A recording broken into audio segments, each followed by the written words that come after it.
டேஸ்டான சுவையான சத்தான திணை பொங்கல் ரெடி ஆயிடுச்சுங்க.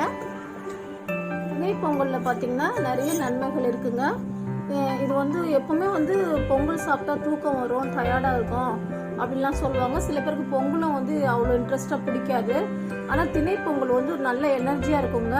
இதில் கால்சியம், இரும்பு சத்தெல்லாம் இருக்குது. நல்லா அன்னைக்கு ஃபுல்லாக நம்மளுக்கு எனர்ஜியாகவும் நல்லா வேலை செய்யும், தூக்கம்லாம் வராது, நல்லா இருக்குங்க. இதே போல் நீங்களும் செஞ்சு பாருங்கள். செஞ்சு பார்த்துட்டு எப்படி இருக்குதுன்னு சொல்லுங்கள். ரொம்ப நல்லா இருக்குங்க இந்த டேஸ்ட்டு. இந்த திணையை பார்த்தீங்கன்னா குழந்தைங்கள்லேருந்து பெரியவங்க வரலாம் தாராளமாக சாப்பிட்லாங்க. திணையில் நிறைய நன்மைகள் இருக்குங்க. குடல், கணையம், வயிறு இந்த உறுப்புகள்லாம் நல்லா வலுப்பெறுங்க. அது மட்டும் இல்லாமல் இந்த சுகர்காரவங்களுக்கு அடிக்கடி டயர்ட்னஸ் வந்துடுங்க. இந்த திணையெல்லாம் எடுத்துக்கும் போது ரொம்ப எனர்ஜியாக இருக்கும். அந்த நாள் ஃபுல்லாக நல்லா ஆக்டிவாக இருப்பாங்க.